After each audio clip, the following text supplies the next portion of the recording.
On ne meurt pas de dilution, mais on meurt si on n'a pas de cash. Il faut savoir lever de l'argent quand on a des bonnes nouvelles. On se vend pas, on se fait racheter. Donc si t'es ultra concentré tout le temps dans ton exit, tu vas devenir une girouette à rechercher des opportunités et tu vas pas développer en fait vraiment ton core business. C'est que plus vous développez d'ailleurs bien la boîte, plus vous avez de chances d'être racheté. On était un peu une des seules biotech en oncologie à avoir fait cette série A l'année dernière et c'était hyper compliqué. Maintenant, nous, le sujet, c'est que on a encore de quoi voir venir. Ça nous permet d'être dans de bonnes conditions pour anticiper une prochaine série B. On passe à travers quand même des tempêtes, y compris à Bivax. Cet épisode a été enregistré avec le soutien de Brennus Pharma.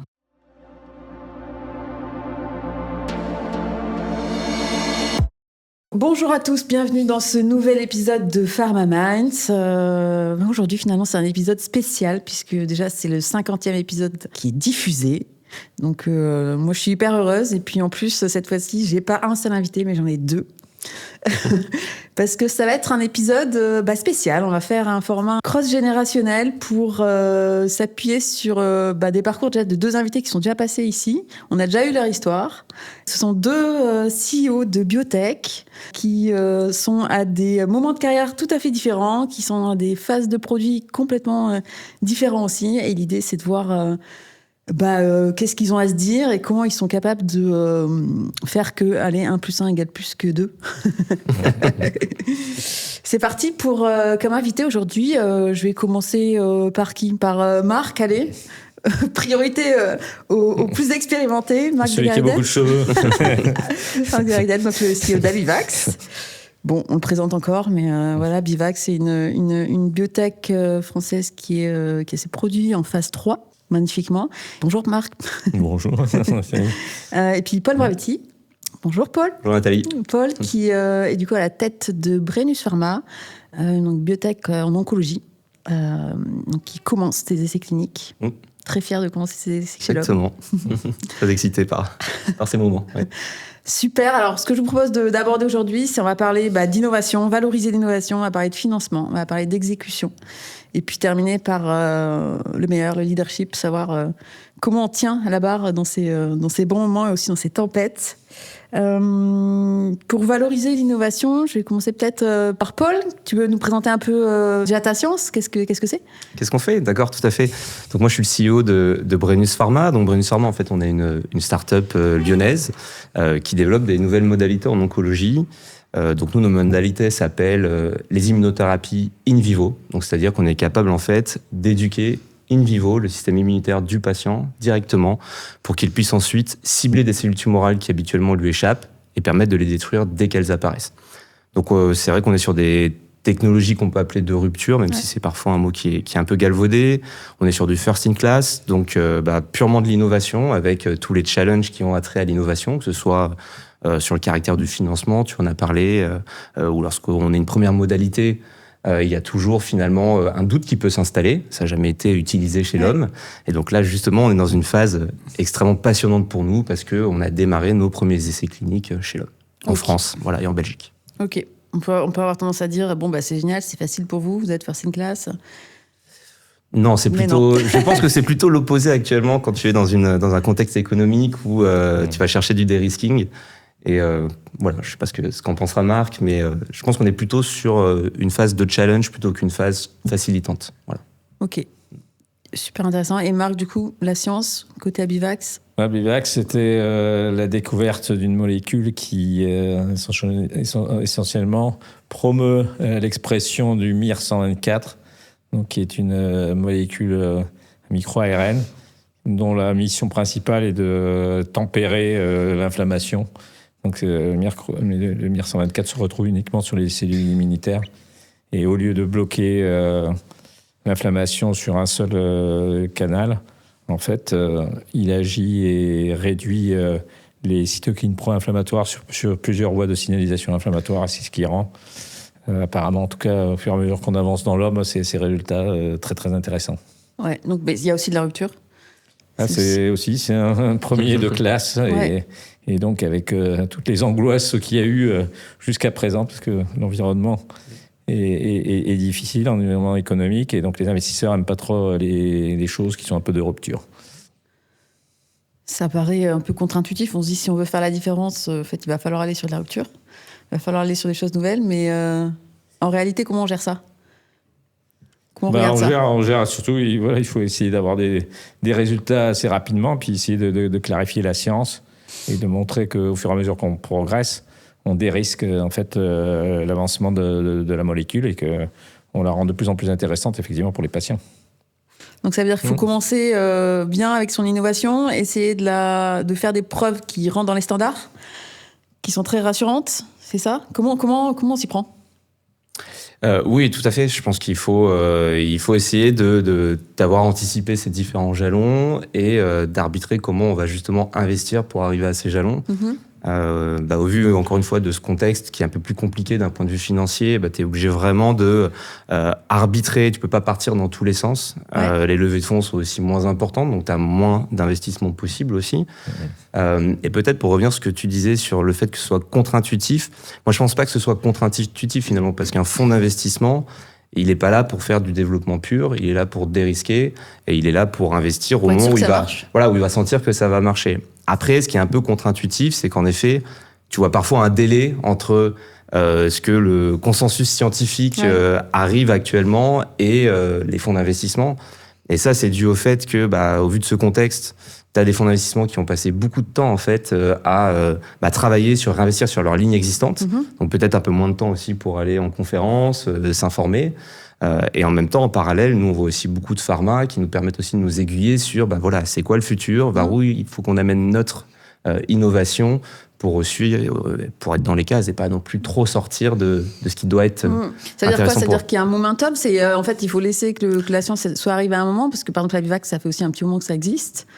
Quand on l'avait repris, c'est Paul, je sais pas, mais ta science. Enfin, en fait, il y a un vrai momentum et le momentum, il n'est pas le même pour tout le monde en fait. Ouais. Et tu vois, nous typiquement par rapport à notre science, là sur cette classe des immunothérapies in vivo, même si c'est un peu porté par les CAR-T in vivo qui sont des technologies un petit peu différentes, on a eu sur les 8 derniers mois plus de 5 acquisitions qui ont été faites entre la préclinique et quelques patients de phase 1, et entre 1 milliard et 3 milliards.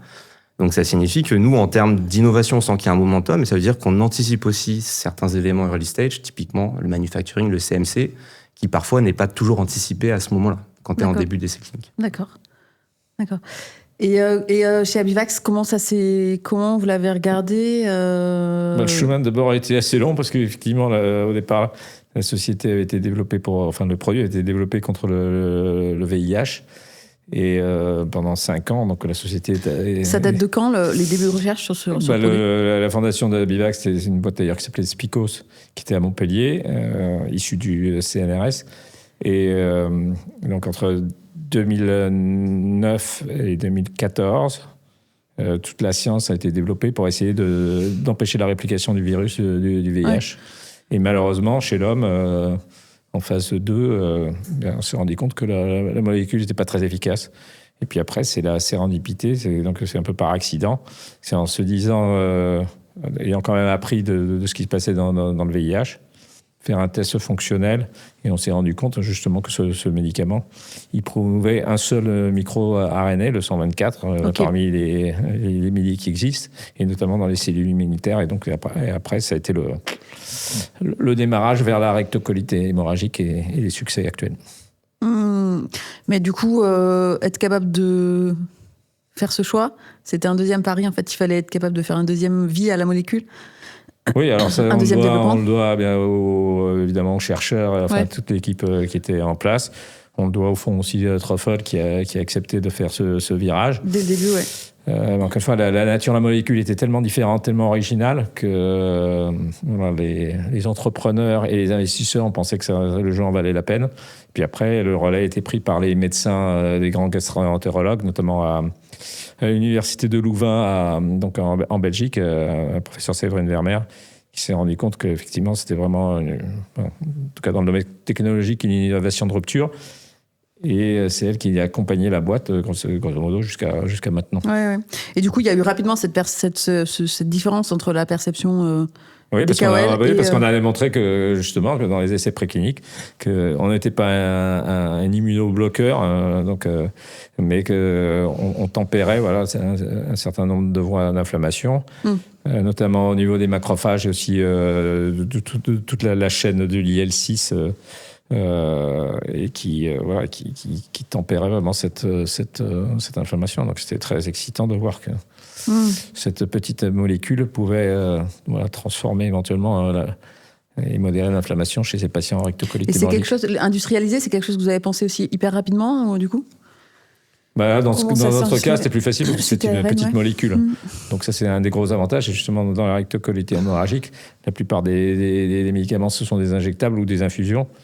Et ça, c'est un de nos avantages futurs. C'est qu'on va rentrer justement dans un marché où, surtout quand les patients sont très jeunes, ils sont diagnostiqués à l'âge de 35 ans, ils veulent pas des piqûres, ils veulent pas des infusions. Et prendre un médicament une fois par jour, c'est quand même beaucoup plus facile.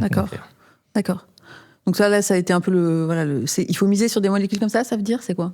C'est-à-dire quoi ? Non, mais ça revient à ce qu'on disait, c'est que il faut accepter que lorsqu'on fait des premiers de classe, des first in class, les développements sont jamais très linéaires parce que en fait, on avance, on n'a pas toutes les réponses à la base.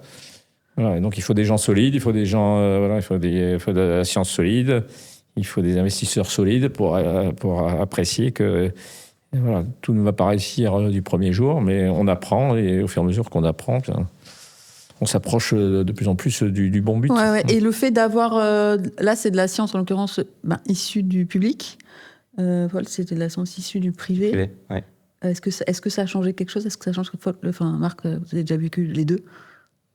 Non, je pense que ça ne change pas grand-chose. De toute façon, ceux qui viennent du privé, ils ont étudié dans le domaine public avant, donc de toute façon, ça change. C'est une question de...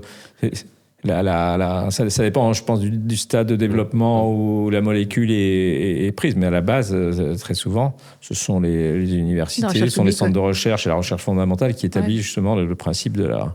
Et après, c'est évidemment le privé qui... plus, je dirais, à la fois la capacité managériale pour avancer les projets, parce que malheureusement, dans la recherche publique, les choses prennent beaucoup de temps, il n'y a pas beaucoup d'argent, il y a de la bureaucratie de partout, alors que dans les boîtes privées, on est à un rythme quand même un peu différent. Et le regard des investisseurs là-dessus, c'est le même ou pas ? Nous, je pense que c'était un petit peu différent parce que c'est une technologie qui est complètement privée, qui vient pas du tout de l'académie. On n'est pas issu d'une spin-off académique non plus.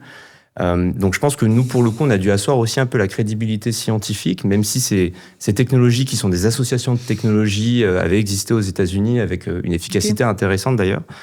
Donc nous, comment on a essayé de contrecarrer ça, typiquement, c'était faire tout de suite monter à bord des scientifiques de renom qui pouvaient supporter, c'est ce que tu as dit précédemment, c'est très important d'avoir des scientifiques derrière qui puissent supporter ta technologie, t'aider à l'améliorer aussi, et puis ensuite mettre en place la communication qui peut se faire autour pour asseoir la crédibilité.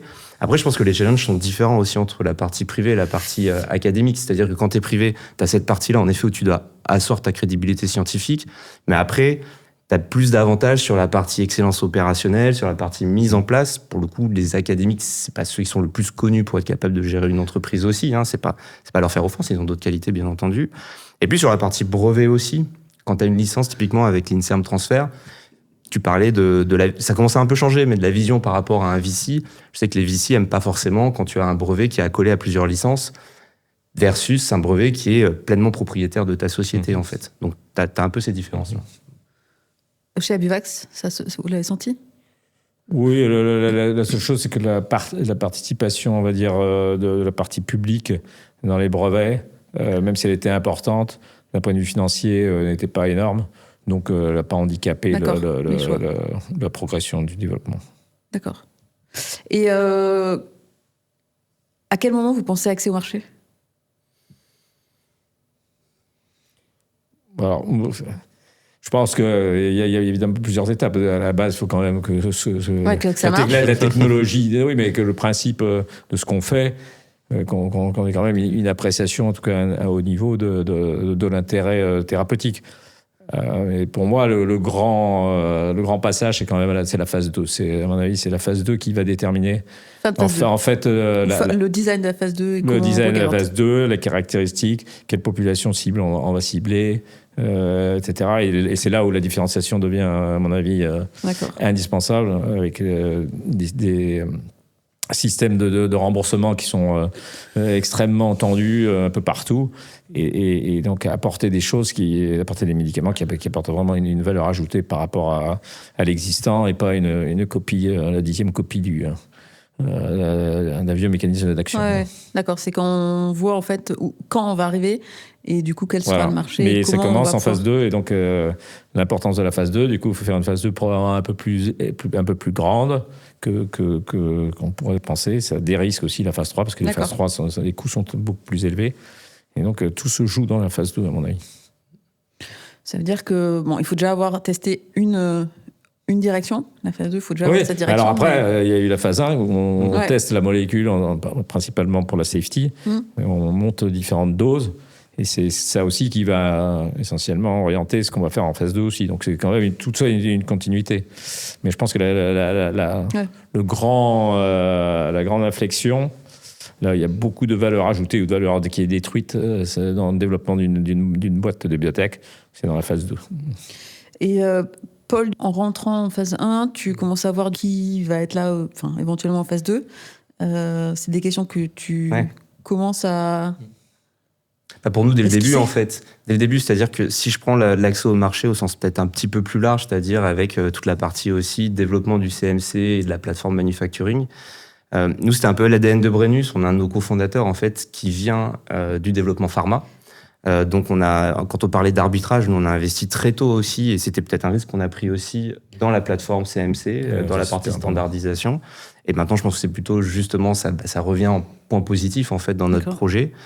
Comme on est sur une approche plateforme, en effet, donc on a un premier candidat médicament, mais on a un brevet de plateforme, donc on peut faire d'autres candidats assez rapidement. Et donc ça veut dire que dès maintenant, pour anticiper les phases 2A, typiquement, qu'elles soient collaboratives ou en parallèle, on est obligé de travailler justement quelles sont les indications dans lesquelles aller, quel est le périmètre concurrentiel, la stratégie de prix, quelle est-elle maintenant, vers où elle va aller aussi, si on doit se combiner ou pas, quelle est la place de la combinaison dans la stratégie. Donc c'est des questions qu'on investit énormément en ce moment. En se disant quoi ? En se disant que ça va rester tel que, ou c'est qu'il faut être aussi capable d'apporter de la créativité sur le bout de la de toute façon, la créativité, elle vient aussi en fonction des résultats qu'on a. C'est quand même les résultats qui dictent la valeur. Et c'est vrai que par exemple en oncologie, toutes les combinaisons, la question de choisir quel est le bon... Qu'est-ce qui va être complémentaire à son mécanisme d'action pour renforcer l'efficacité et aussi essayer de maintenir la tolérance au niveau le meilleur possible. Donc tout ça, c'est un peu aussi un art. Au fur et à mesure, c'est ça qui est aussi extraordinaire, c'est que le produit se façonne au fur et à mesure du temps, au fur et à mesure des expériences. Mais la partie soulignée par Paul, très importante, effectivement, c'est la CMC. C'est que très souvent, notamment dans les médicaments oraux, petites molécules, c'est moins vrai parce qu'en général, c'est facile à produire. Mais dans tout ce qui est, on va dire, dans le vivant, la CMC est un peu le cœur du réacteur. Et je me rappelle d'une intervention, c'était le patron de Novartis, c'était Vas, qui disait, par exemple, en business développement, 70% des deals qu'il regarde pour éventuellement faire une collaboration ou acheter une société, 70% des deals ne se font pas à cause de la partie manufacturing, parce que les petites boîtes ne maîtrisent pas bien cette partie de production et ne garantissent pas que le produit puisse être fabriqué d'une manière récurrente sans problème. Donc d'accord, ça veut dire on revient à des histoires de maturité, d'investissements qui ont été retardés, c'est ça, ou qui ont été donnés à oui, ou simplement parfois les dirigeants s'ils font ça pour la première fois, ils sont peut-être pas sensibilisés à ça, se rendent pas compte que le scale-up de tout ça coûte cher. Et puis les autorités de santé, elles veulent que le produit soit reproductible dans chaque patient. Quand on est sur le vivant, les variations sont faciles. Et puis de plus en plus tôt. C'est-à-dire que maintenant, exactement, les autorités réglementaires, te demande, nous, dès la phase 1, d'avoir D'accord. un process CMC qui est Voilà. extrêmement validé, extrêmement reproductible. De toute façon, il faut être en GMP, quoi qu'il en soit, pour arriver chez le patient. Mais indispensable, ouais. Et ils vont très loin.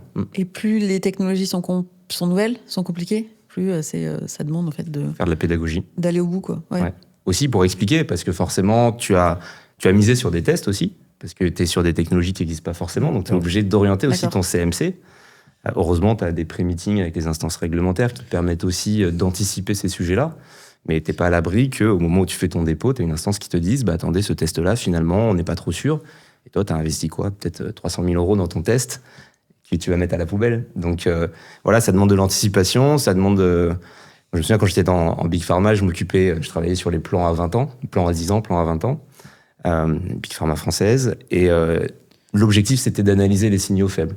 Donc, ces signaux faibles, c'est être en congrès, c'est voir ce que ont autorisé les instances réglementaires. Là, dans mon rôle dans la biotech, c'est de voir sur quoi investit la pharma, sur quoi investit aussi les VC. Et c'est ce qui te permet ensuite, je pense, d'anticiper les décisions à un moment, quoi. Et donc ça veut dire, pour terminer un peu et voir qu'est-ce qu'on peut retenir en fait de cette phase de valorisation de l'innovation, ça veut dire qu'il faut avoir une innovation qui est de rupture, mais être capable justement de dérisquer au maximum, d'écrire le plan de dérisquage, c'est ça le plus tôt possible, c'est ça? Oui. Et puis travailler Comment avec vous les l'expliquez? autorités de santé très en Très tôt. amont, surtout si on est vraiment sur des innovations de rupture. Allez, je voudrais pour vous les principaux learnings pour cette partie, pour qu'est-ce qu'il faut avoir en tête pour bien valoriser l'innovation? C'est un peu ce qu'on a dit, Ouais. je pense. Bien travailler avec les autorités de santé. Ouais. Préciser la valeur ajoutée de ce que l'on va faire. Avoir un plan qui dérisque au fur et à mesure du temps ce qu'on fait. Et avoir le soutien quand même des KOL parce que ça c'est évident que la puissance médicale doit soutenir ce que vous faites, quoi. Ouais. Cool.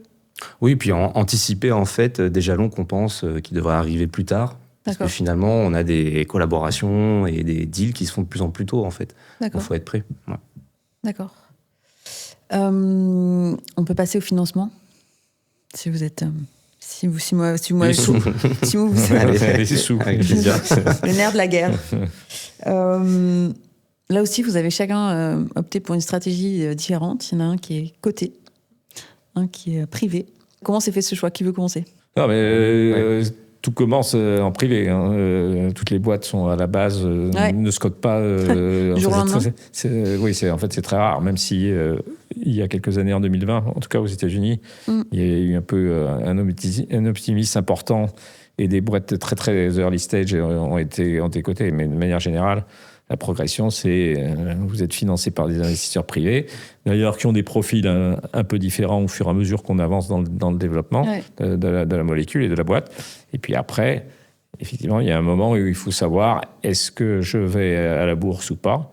Et la principale raison pour laquelle les gens vont à la bourse, c'est simplement parce que la montée, les besoins de financement augmentent énormément. Et donc, c'est plus facile de lever de l'argent quand c'est coté. Et puis aussi, ça permet aux investisseurs qui sont là depuis 5-10 ans parfois de pouvoir sortir et d'en laisser rentrer d'autres. Voilà, pour que le cycle, on va dire, vertueux du développement continue. Donc, c'est ça la principale. Mais on commence tous comme en boîte privée. Et puis après, au fur et à mesure, la question, c'est est-ce que je reste privé ou est-ce que je suis coté? Et à quel moment? Enfin, vous, ça a été à quel moment? Chez Abivax, ça a été pour faire la phase 3. À Abivax, on l'a fait en 2 temps, parce qu'on l'a fait en 2015 sur les premières preuves chez l'homme. Là, ça a été coté à la Bourse de Paris. Et la boîte a levé grosso modo 60 millions d'euros. D'accord. Et après, à l'échelle un peu plus élevée, quelques années après, on l'a fait au Nasdaq. Là, c'était grosso modo 4 fois le montant. Donc. Et c'était... En gros, ce timing, c'est le timing à respecter, c'est-à-dire le faire une fois au début, une fois après. Non, je pense que c'est il vraiment. n'y a pas de règle. Non, là, enfin, je pense qu'une des règles, et à mon avis, c'est là où en France on a besoin d'apprendre, parce que si vous reprenez justement l'exemple d'Abivax, à mon avis, ce qui aurait dû être fait, c'est lorsqu'on a eu des bons résultats, donc de phase 2B en 2021, il lui fallu à ce moment-là aller au Nasdaq pour lever beaucoup d'argent. Et quand vous avez des bonnes nouvelles cliniques, quand vous avez des bons résultats, c'est toujours le bon moment de lever de l'argent. Même si certains investisseurs n'aiment pas la dilution, on ne meurt pas de dilution, mais on meurt si on n'a pas de cash. Donc il faut savoir lever de l'argent quand on a des bonnes nouvelles. Et après, encore une fois, la question, c'est si vous voulez aller sur les marchés publics, faire une cotation, à ce moment-là, ça se prépare en fait un coup avant. Il faut faire une levée de fonds avec des investisseurs dits, ça s'appelle le crossover dans le langage. Donc ce sont des investisseurs qui vont ancrer le succès de l'IPO, qui vont être non seulement qui vont mettre de l'argent dans la dernière levée privée, d'accord, mais c'est eux qui vont assurer que lorsque vous faites l'IPO, ils vont vous garantir que vous aurez au moins, on va dire, 80% d'accord, du montant qui sera disponible, ce qui permet d'attirer les autres investisseurs. Donc en général, ce sont les étapes. Et, et quand ça n'a pas été fait, par exemple, avec des résultats positifs de phase 2, parce que là, pour Abivax, il y avait beaucoup d'enthousiasme parce que les résultats étaient très intéressants. Et je pense qu'à l'époque, le conseil d'administration pensait qu'ils pourraient vendre la boîte. Voilà. D'accord. Ils n'ont pas vendu la boîte et le cash s'est réduit au fur et à mesure. Il y avait la phase 3 à lancer. Ça a retardé le lancement de la phase 3. Enfin, sincèrement, ce sont des décisions qui, avec le temps, on se rend compte. La dilution, c'est bien sûr que ce n'est pas très agréable pour les investisseurs de relever de l'argent. Mais ne pas avoir d'argent, c'est encore pire. Et cette décision d'avoir envie de la vendre aussi, de vouloir de préparer une boîte pour la vente, Marc, on connaît son avis, mais... Non, mais de mon point de vue, vouloir vendre une boîte, c'est une erreur. philosophique, quoi. Oui, parce que en fait, le grand danger quand on est obsédé par la vente, c'est que quand on développe sa boîte, on va faire les choses en se disant ça, je ne vais pas faire ça parce qu'on va vendre la boîte. Ça, je ne vais pas faire ça, etc. Et du coup, ce qu'on fait, c'est qu'on ne développe pas bien le médicament. Or, la mission d'une boîte de biotech, c'est d'essayer d'avancer le plus possible un bon médicament et quitte à le commercialiser. Ouais. Et c'est ça la mentalité. Il faut essayer de tout bien faire. Ouais. Si vous commencez à vous dire, arriver de gagner de l'argent en vendant votre truc, je peux vous dire, c'est pas une très bonne chose. Et en plus, mon expérience personnelle, c'est que plus vous développez d'ailleurs bien la boîte, plus vous avez de chances d'être acheté. Parce que les big pharma, justement, elles veulent dérisquer, elles ne veulent pas prendre... L'expérience montre que déjà, développer un médicament, c'est très risqué. Il y a quand même un produit sur 10 qui rentre chez l'homme, qui arrive ensuite, qui est agréé auprès des autorités de santé. Donc, voilà, mon conseil, c'est développer bien votre truc, faites un bon médicament, et puis après... que vous commercialisez vous-même ou par l'intermédiaire d'un autre labo, ça c'est une seconde question, mais la mission... Mais du coup, je suis entièrement d'accord avec ça, et c'est vrai qu'il y a une phrase qui est importante, c'est qu'on ne se vend pas, on se fait racheter. Donc si tu es ultra concentré tout le temps dans ton exit, tu vas devenir une girouette à rechercher des opportunités, et tu ne vas pas développer en fait vraiment ton core business, finalement, qui crée ta valeur. Et ça, je pense que c'est un point fondamental. Maintenant, il y a aussi un besoin, et les fonds aussi d'investissement te poussent à le faire. On parlait beaucoup d'equity story. Tu dois aussi, bien entendu, travailler ton exit story. Tu dois savoir où tu vas aller. Il ne faut pas que ce soit ça qui te dicte, je pense, ton arbitrage aussi d'investissement. Mais après, l'exemple d'Abivax, c'est peut-être aussi, ils disent, en fait, on ne saura pas faire. Où c'est notre savoir-faire s'arrête non, alors c'est vrai qu'après, quand on arrive à la commercialisation, c'est une autre question. Même une phase 3, même exécuter une phase 3. Oui, absolument. Il y aurait certains qui auraient pu dire... Ils disent, en fait, on a fait notre métier, c'est plus le nôtre, en fait. C'est un saut en avant trop important pour le faire nous-mêmes. Et ça pourrait justifier d'une exit. Et là, mais ça n'empêche pas qu'il lui fallu lever de l'argent de toute façon. Pour rendre quelque chose de plus correct. Pour être de toute façon en position de force, de négociation avec les big pharma. Être confronté, c'est ça. Oui, parce que de toute façon, c'est une histoire de négociation. Et il faut toujours avoir de l'argent dans son confort fort. Quand tu fais un dual track, ça permet aussi de montrer que tu es en capacité aussi de faire toi-même de faire aussi chose. tout seul. Voilà. Donc tu augmentes ta valorisation d'un côté. C'est un peu un bras de fer. Donc ça fait partie du... on prêtera qu'aux riches, quoi. Voilà, c'est ça. Du coup, là-dessus, ça veut dire quoi? Ça veut dire c'est une histoire de compétences, c'est une histoire d'être entouré quand même, c'est une histoire de mindset. C'est quoi?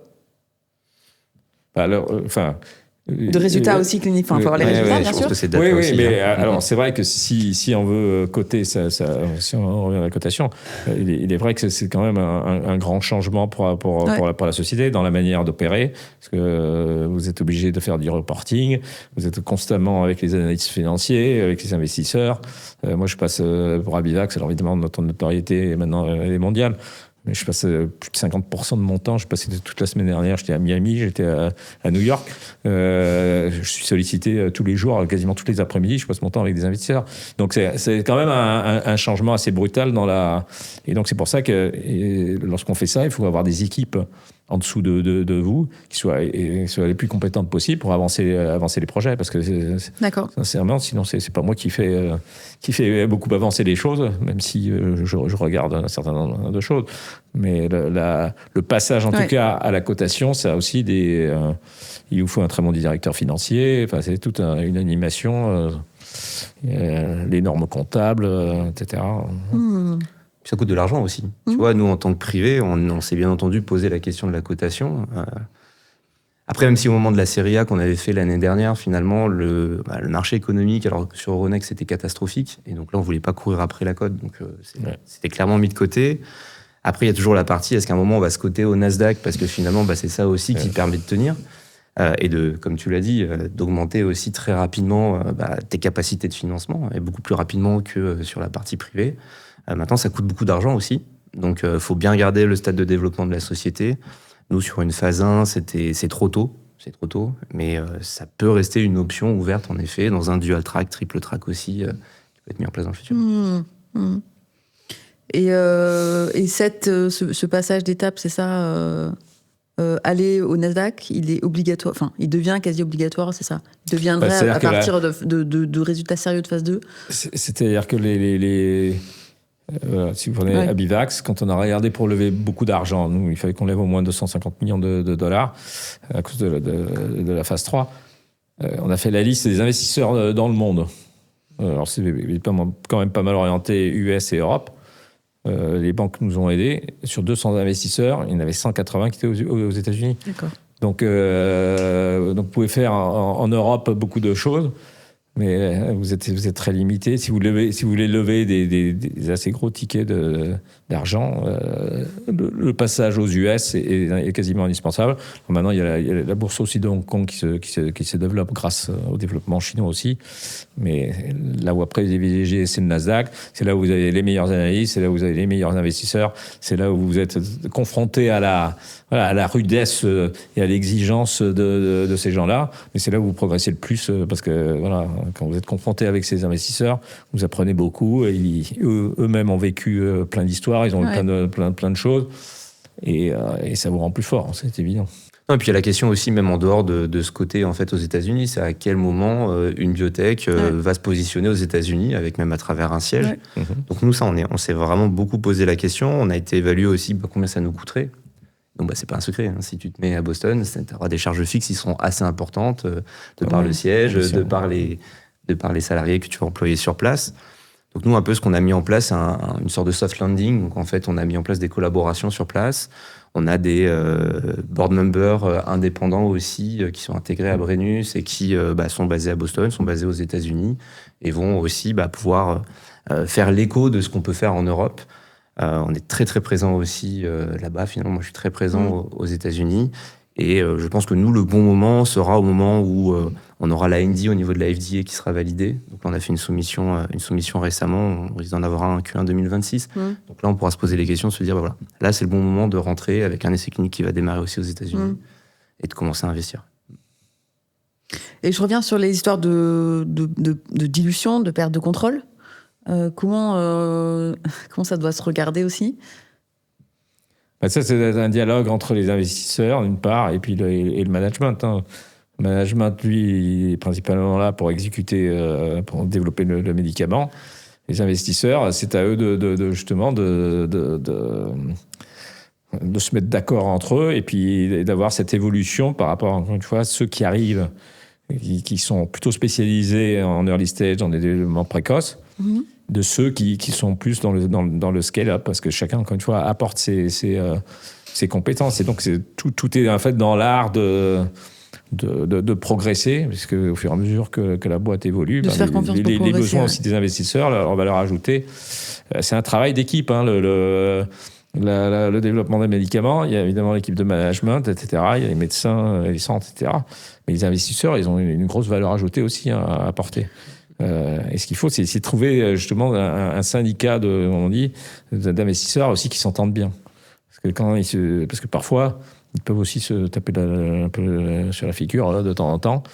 Et ça, c'est pas bon pour la boîte, et c'est pas bon pour le management, c'est pas bon pour le produit non plus. Il faut qu'ils achètent un projet, quoi. Ils achètent il faut acheter un projet, exactement. Il faut que l'histoire soit claire, voilà. Et qu'ils aient soit envie d'y aller, soit ils partent. Voilà. Mais la question de la valorisation, elle est assez complexe en ce moment sur le early stage, Ouais. parce que tu as beaucoup de boîtes qui sont en liquidation, donc ils sont en train de lever pour enflouer les caisses. Donc ils sont obligés plus ou moins de se mettre à poil en fait en termes de valo. Ce qui a un impact aussi sur l'environnement des valos en fait, et qui fait que tu es un peu tiré vers le bas, même si tu as une techno intéressante, même si tu es plutôt bien fondé à la base. Okay. Et donc en effet, cette question de pas trop se diluer, elle devient importante parce que derrière, tu as des valos, tu pars de très bas. Ouais. Voilà. Maintenant, tu as aussi des milestones qui ont des comparables. Donc, tu arrives aussi à pouvoir essayer de dire, voilà, maintenant, OK, on va peut-être faire une grosse levée, mais on va la trancher. On va essayer de se mettre d'accord sur, si on atteint ce milestone, il y aura un gap de valorisation. Actuellement, c'est plutôt essayer d'éviter le downside qui se fait, mais j'espère que voilà, dans les prochains mois, on va revenir sur une période positive.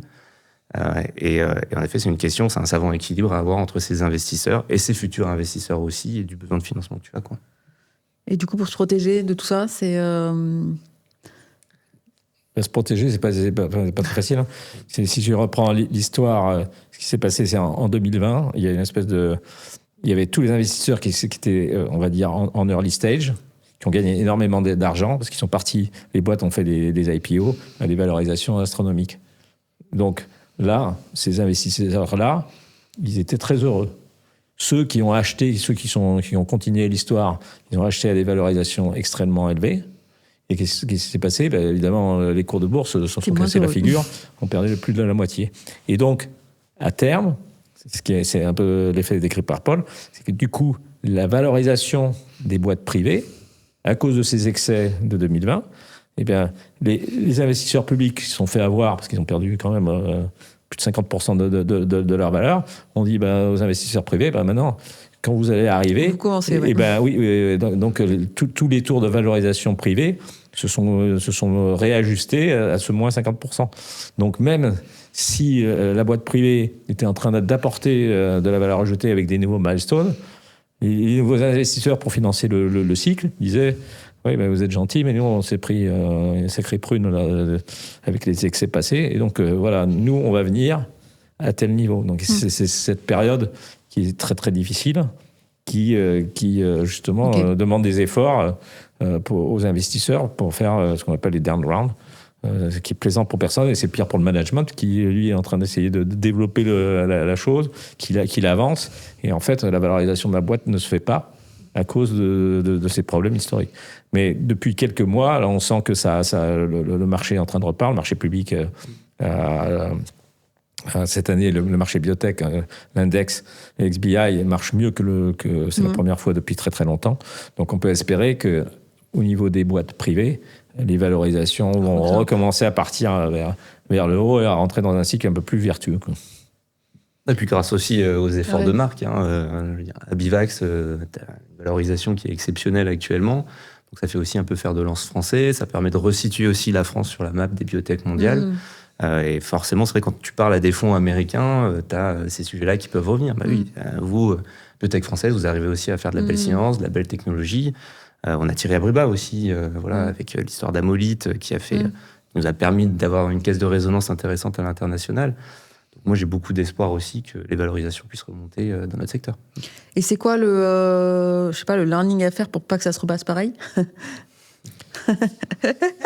C'est compliqué parce que ce sont des effets de marché. C'est un marché, Mais en tout cas, là, on est quand même passé dans Voilà. Parce que si les excès sont jamais bons. Voilà. Il y a eu une période d'excès où on vendait une idée en préclinique, on n'avait même pas traité un singe et on disait ça va révolutionner la médecine. Voilà. Et puis, c'est quoi le problème? C'est qu'il y a des gens qui ont envie de l'acheter ou des gens qui le vendent?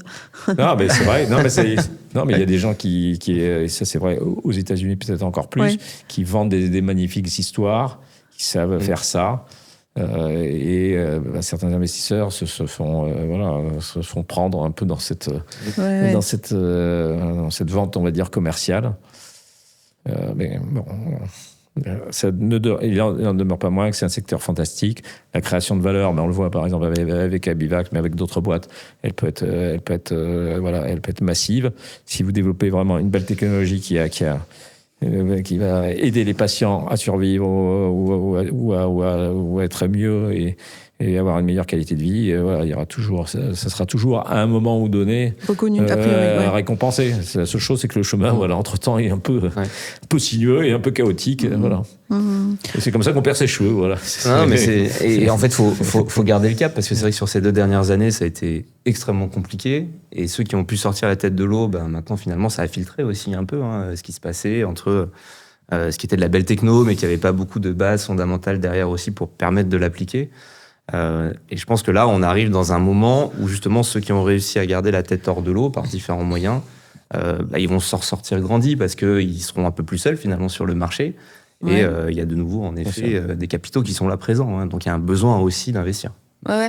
Après, ce que je comprends de ce que vous racontez tous les deux, c'est qu'il y a quand même des...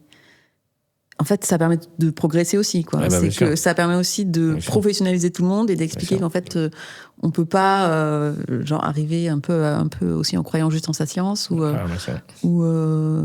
c'est peut-être ça le learning, je sais pas, sur les financements. Qu'est-ce que vous avez envie de...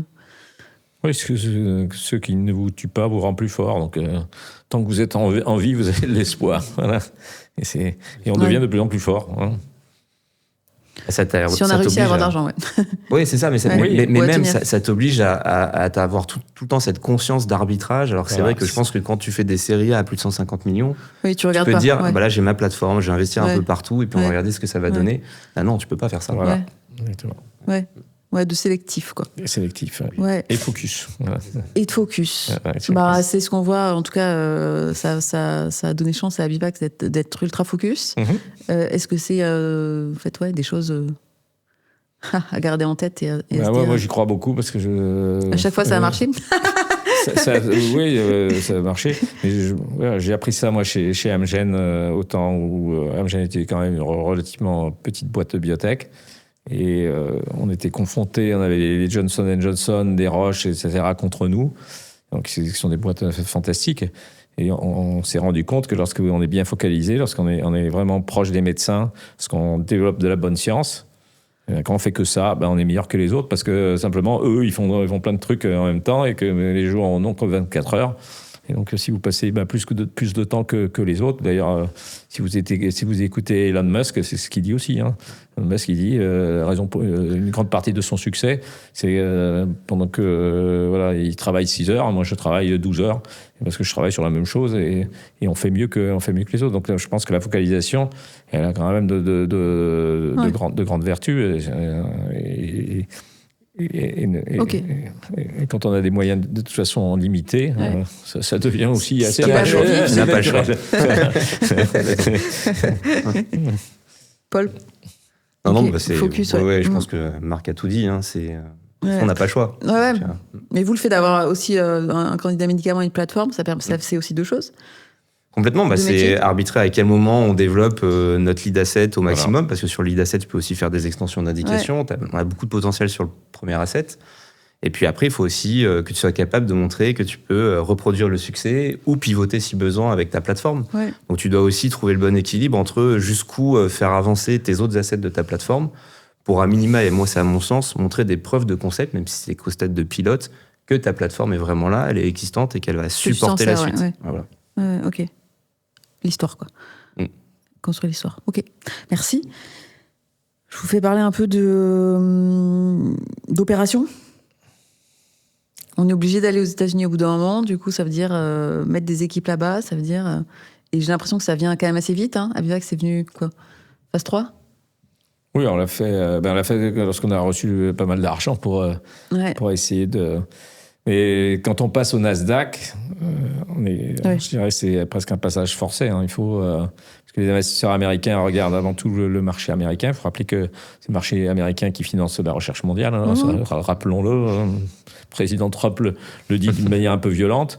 Mais notre système aujourd'hui en Europe est financé par la recherche américaine, donc, et par les prix des médicaments américains, qui sont peut-être considérés comme très élevés, mais qui font qu'aujourd'hui, dans le monde, beaucoup de patients ont ces médicaments.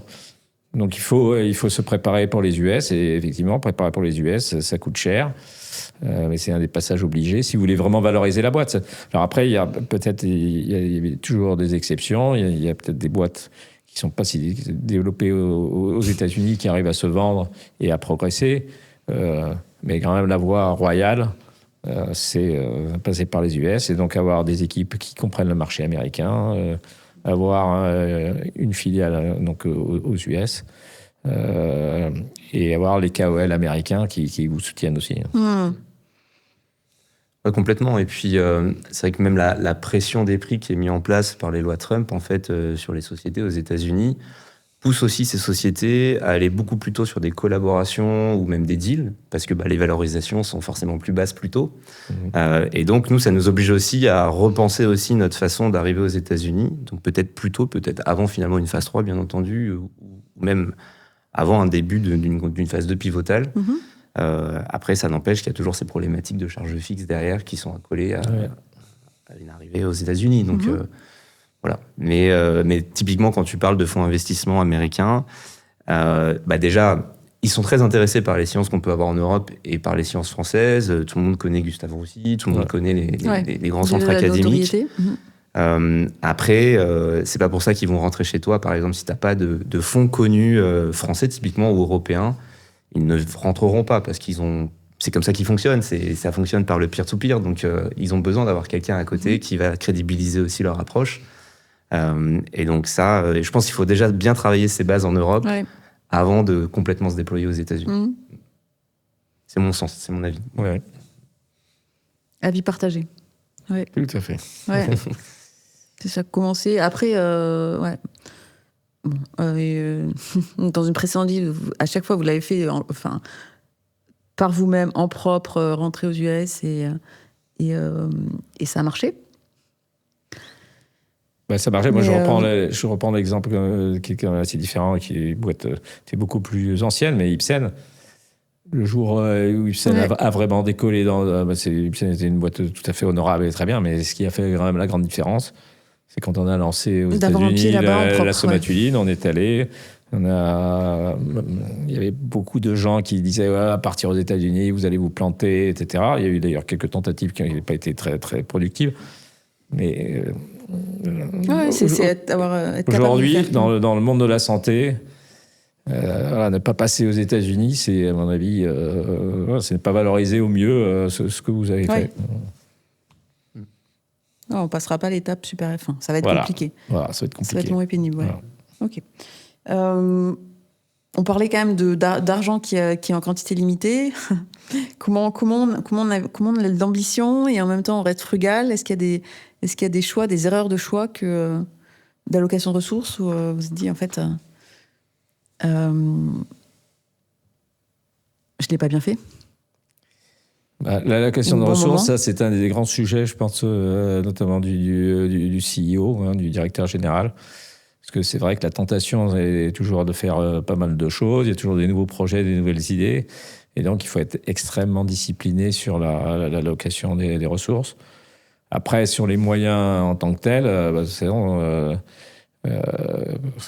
les gens voyagent en économie. C'est sûr que quand on vient de la Big Pharma et qu'on rentre dans une petite boîte, par exemple, c'est assez violent, parce que le nombre de personnes qui travaillent pour vous, c'est... Divise par 10. Vous faites les choses vous-même, vous réservez vos avions, vous faites vos trucs. Mais bon, quelquefois, ça apprend la sensibilité. L'argent, ça compte. C'est pas fait pour être dépensé dans dans des beaux hôtels et des machins. Hein. Ça, je peux vous dire, l'année dernière, quand on était à JP Morgan avec Abivax, je peux vous dire que l'hôtel dans lequel on était, voilà, c'était quelque chose. Et ça coûtait quand même encore très cher. Je sais plus, ça coûtait encore $450 la nuit. Mais on aurait pu aller dans des hôtels à $1,000, d'ailleurs, qui n'auraient pas été énormément mieux. Mais voilà, il faut faire attention. Hein, c'est pas notre argent, c'est l'argent des actionnaires. Et c'est pour développer de bons médicaments. Donc il faut faire attention. Mais focaliser bien. Voilà, ça, je le dis tout le temps. Il faut dépenser son argent sur les choses qui font vraiment la différence. Ouais. Et les trucs qui font pas de... Alors ça, pour moi, c'est le critère numéro 1. D'accord. Est-ce que ça va faire quelque chose au patient? Est-ce que ça va changer la trajectoire de la boîte? Si oui, alors là, il faut y aller à fond. D'accord. Sinon, le reste... Parce que les sollicitations, elles existent tout le temps. Hein. Ouais. Vous allez avoir des prestataires tout le temps qui vont vous proposer des trucs. Dans les AI, maintenant, ils se ruent sur vous avec plein d'idées. Voilà. Donc très, très, très vigilant sur l'allocation des ressources. Beaucoup de pragmatisme, quoi, je ressens. Ah bah oui, c'est la vie.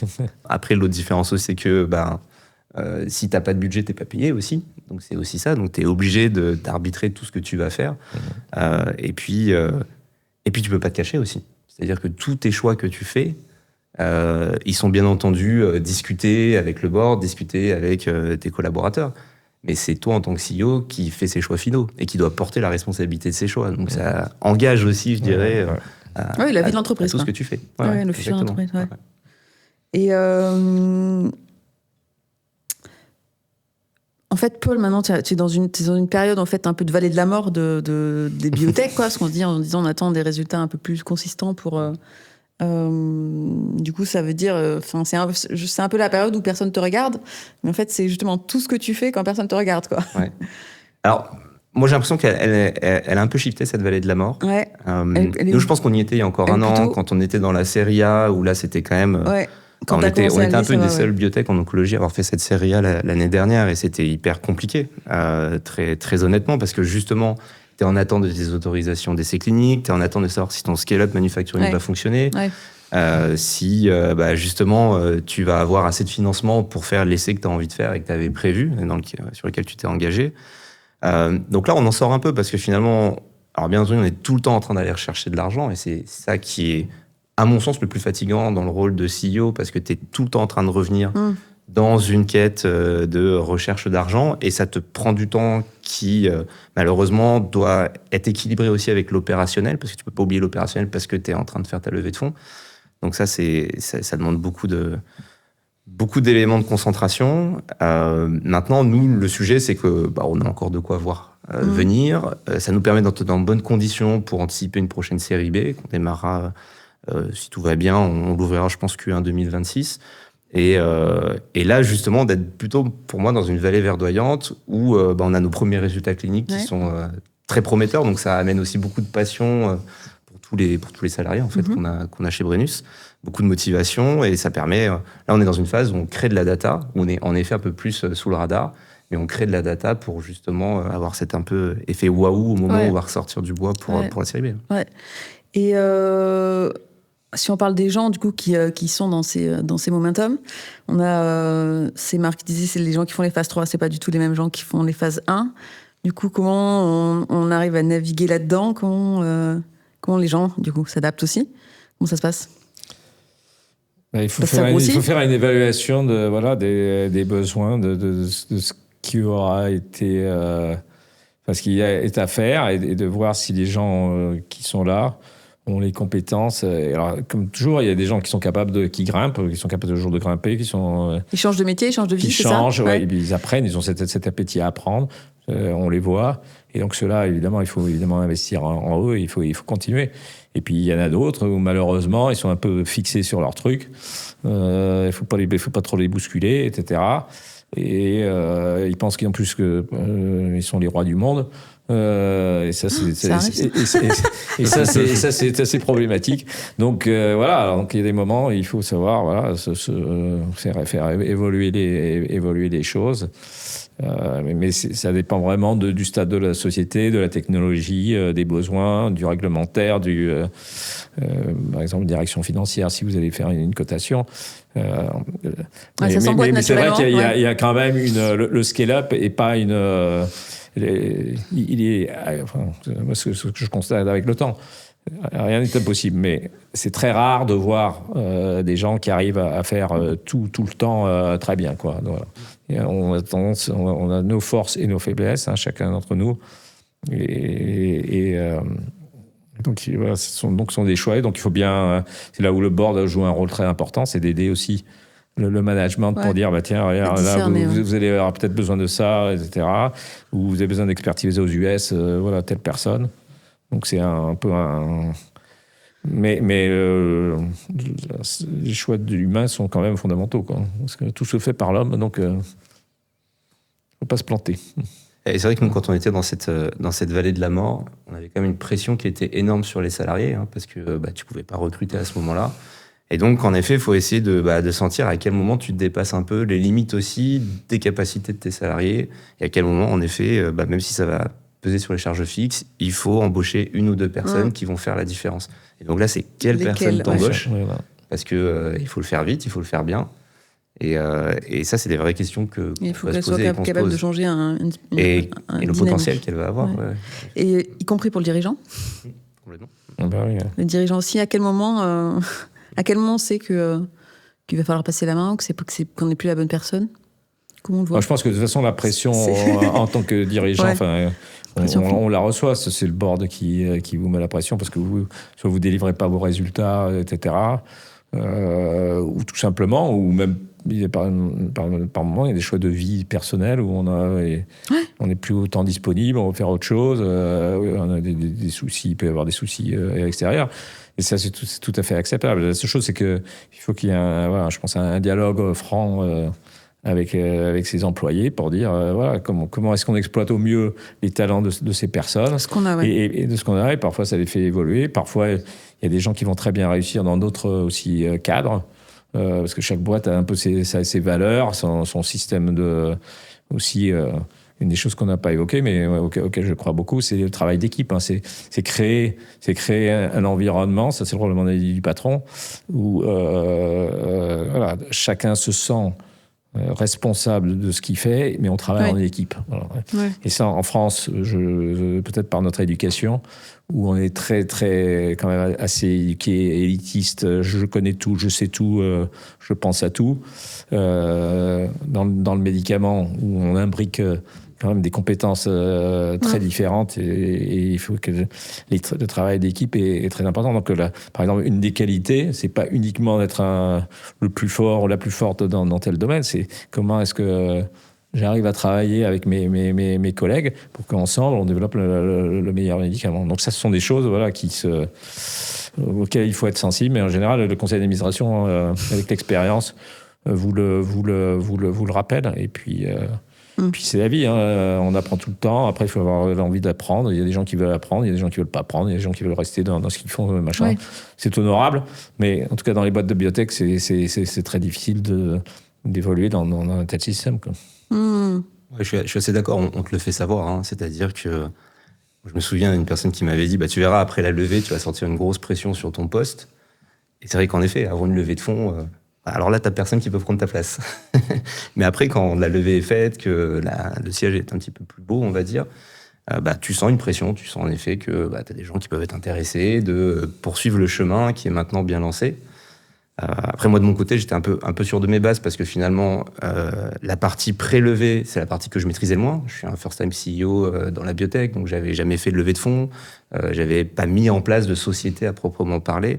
Là, maintenant, on passe sur mon corps compétences, on va dire, sur mes corps compétences que j'avais dans la Big Pharma. Et pour le coup, je savais que derrière, j'étais un peu plus légitime, encore plus légitime, on va dire, sur cette nouvelle partie qui se met en place. Mais ça réveille aussi de certains réflexes, tu vois, que j'avais pu avoir dans la Big Pharma, où là, tu as beaucoup de politique d'entreprise et t'es tous les jours, t'es associé à de la politique d'entreprise. dans la biotech, quand tu es sur la partie phase de développement, tu es focalisé sur ton développement et t'oublies, tu deviens un peu naïf en fait. Donc là, ça réveille des réflexes et c'est pas plus mal aussi parce qu'ils serviront par la suite sur des négociations, sur pas mal de choses. On voit la complémentarité de la vie d'avant, quoi. Du profil qui avait vécu, quoi. Mais c'est pareil, voilà, la maîtrise des coûts, c'est être capable de s'adapter aussi. Pour apporter une expérience de Big Pharma à une biotech, il faut aussi apprendre. Mais c'est le charme de ce qu'on fait. C'est ça qui est formidable dans nos boulots. On apprend tout le temps. Tous les jours sont différents. Ouais. Et surtout, c'est ce médicament que vous voyez chez les patients et qui va changer leur vie. C'est quand même extraordinaire. Ouais. Comment vous avez fait, Marc, pour tenir le coup là, ces deux années qui ont dû être super intenses? C'est sûr que c'est assez dense. Donc, il faut avoir pas mal de discipline, je pense. Voilà. Donc, savoir, il faut être disponible, mais en même temps prendre du temps pour réfléchir. Alors, par exemple, une des choses que je fais, c'est que je marche beaucoup.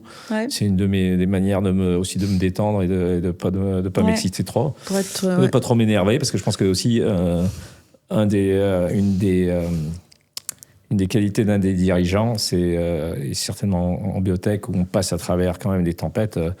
Y compris à Biax, il y a 5 mois, on n'était pas sûr d'être là aujourd'hui. C'était pas la même. On n'avait plus d'argent en mois de novembre, donc on a quand même passé à travers des moments. Et donc, donc c'est sûr qu'il faut avoir une manière, je pense personnellement, et ça on l'apprend aussi avec le temps, avec les petits coups qu'on se prend à droite à gauche, de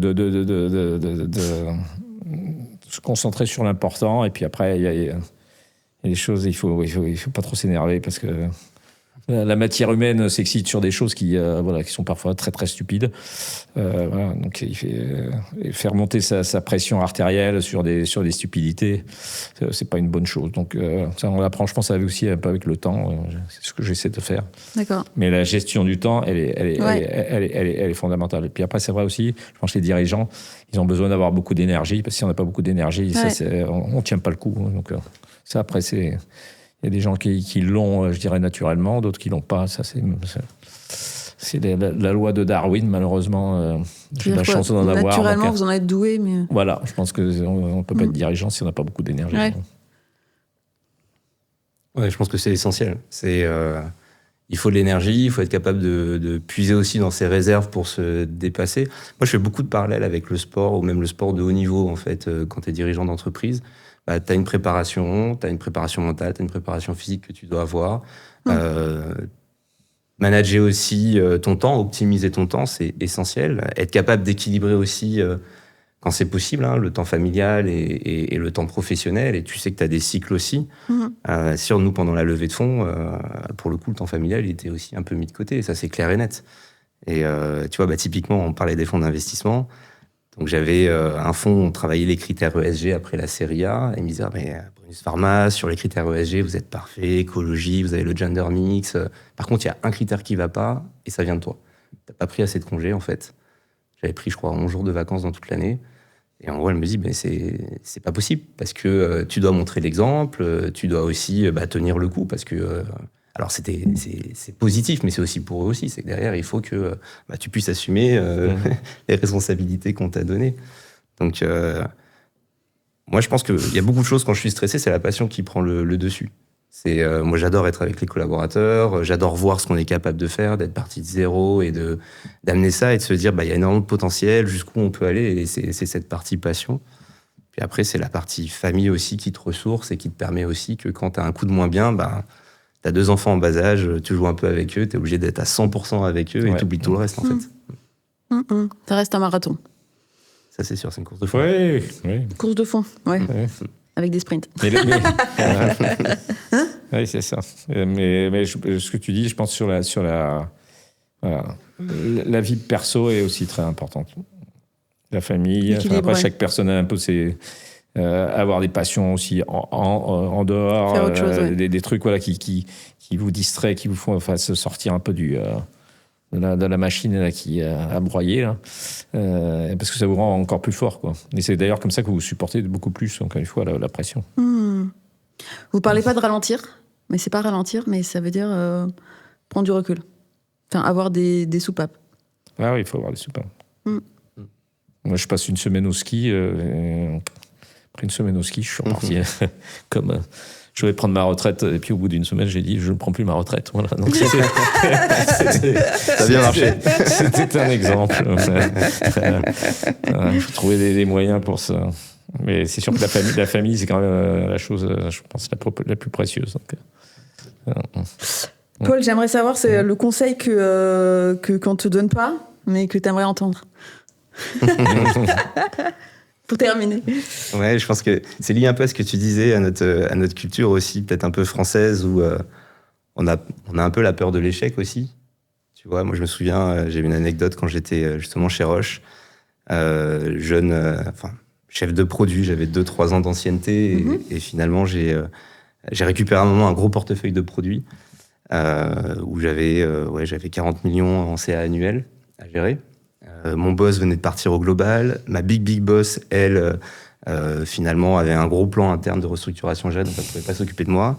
Et je vais dans son bureau, elle me dit, Paul, comment ça va et tout, tu vas tenir le coup? Je dis, bah oui, c'est une grosse opportunité. Par contre, ce qui me terrifie un peu, c'est que je vais apprendre que de mes erreurs, en fait. J'aurai pas de mentor au-dessus de moi pour m'expliquer où je dois aller, et voilà. Et finalement, je pense qu'à posteriori, là où tu apprends le plus, c'est de tes erreurs, en fait. C'est ça qui peut créer tes futurs succès. Et je pense qu'il faut vraiment se mentaliser en tant que Français, de se dire, bah, l'échec, on y a le droit, c'est normal. Et maintenant, c'est comment on va rebondir après cet échec, en fait. Et ça, c'est important. Je pense que c'est un conseil qu'on m'a pas donné, que j'aurais aimé qu'on me donne. Ouais, ok. Je comprends. Enfin, parce que, ouais, surtout quand tu te lances du first in class, c'est tous les jours et que du nouveau, donc il y a personne qui va te montrer. Exactement. Enfin, on essaie là de faire un peu des règles, mais le message, c'est qu'il n'y en a pas, quoi. C'est un peu ça. La conclusion. Non?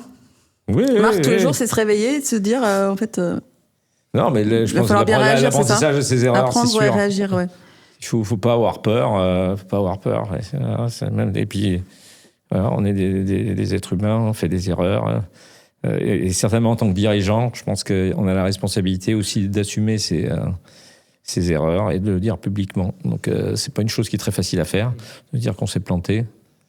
Moi, j'ai appris de certains de mes boss de prédécesseurs qui faisaient ça très très bien. Et j'essaie de le dire quand je me plante, parce que je me plante aussi. Parfois un peu plus, parfois un peu moins, mais ça fait partie de la vie. Voilà. Ok. J'aimerais savoir, Marc, pourquoi être venu là ce matin et à quoi ça sert de raconter ces histoires aux jeunes entrepreneurs en biotech? Justement parce qu'il en faut. Il en faut. Simplement, c'est un métier formidable. Et c'est un métier où, sur le fond, encore une fois, on fait la différence. On fait partie de ceux qui aident à faire la différence auprès des patients. Ouais.